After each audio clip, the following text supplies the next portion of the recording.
Have you ever heard a story so captivating it feels like it has to be true? A story of a magnificent city, a utopian society with technology far beyond its time, that vanished beneath the waves in a single, catastrophic day and night. This is the legend of Atlantis, a tale that has puzzled historians, archaeologists, and dreamers for over 2,000 years. But where did this incredible story come from? And could there be any truth to it? Our journey begins not with an ancient myth, but with the writings of a renowned Greek philosopher, Plato. Around 360 B.C., Plato introduced the world to Atlantis in his dialogues, Timaeus and Critias. He described it as a powerful and advanced island kingdom, larger than Libya and Asia combined, located beyond the Pillars of Hercules, what we now call the Strait of Gibraltar. According to Plato, Atlantis was a marvel of engineering and social structure. It had a grand capital city with concentric rings of land and water, magnificent temples adorned with exotic metals, and a sophisticated system of canals. The Atlanteans were described as a noble and powerful people, descendants of the sea god Poseidon himself. For generations, they lived in harmony and virtue, but as time went on, their divine nature weakened. Greed and ambition corrupted their hearts. They waged an unjust war against Athens and the rest of the ancient world. It was this hubris, this moral decay, that Plato says brought about their downfall.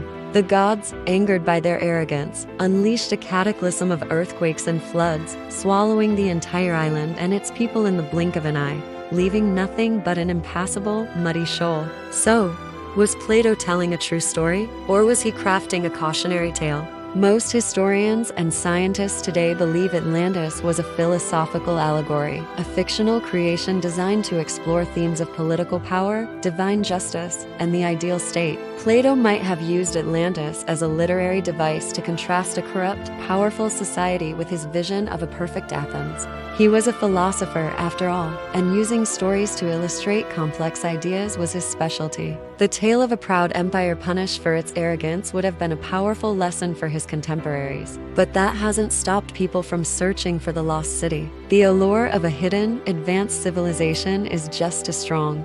Over the centuries, countless theories have emerged, placing Atlantis everywhere from the Mediterranean to the Caribbean, from Antarctica to the coast of Spain. One of the most compelling theories connects the legend of Atlantis to a real-life historical event, the massive volcanic eruption on the island of Thera, now known as Santorini, around 1600 BC. This eruption was one of the largest in human history. It wiped out the thriving Minoan civilization on the island, a culture known for its advanced art, architecture, and naval power. The explosion would have caused colossal tsunamis that devastated coastal communities across the Mediterranean.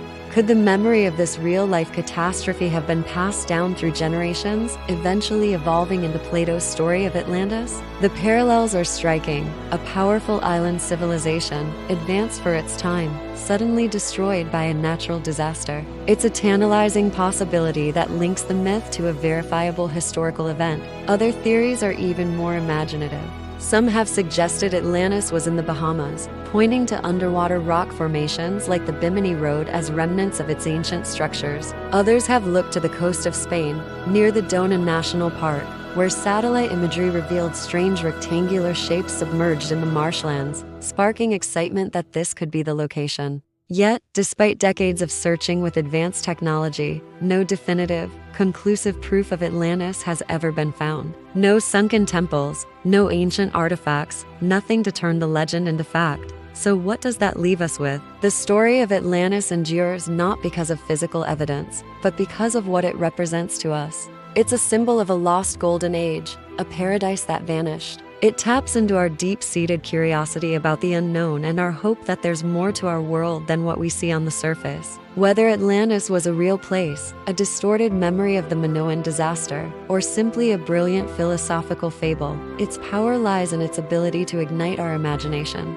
It reminds us of the fragility of civilization and challenges us to wonder what other secrets the deep blue sea might still be hiding. The search for Atlantis is really a search for ourselves, for a better past, and for the incredible undiscovered potential that lies within our own world.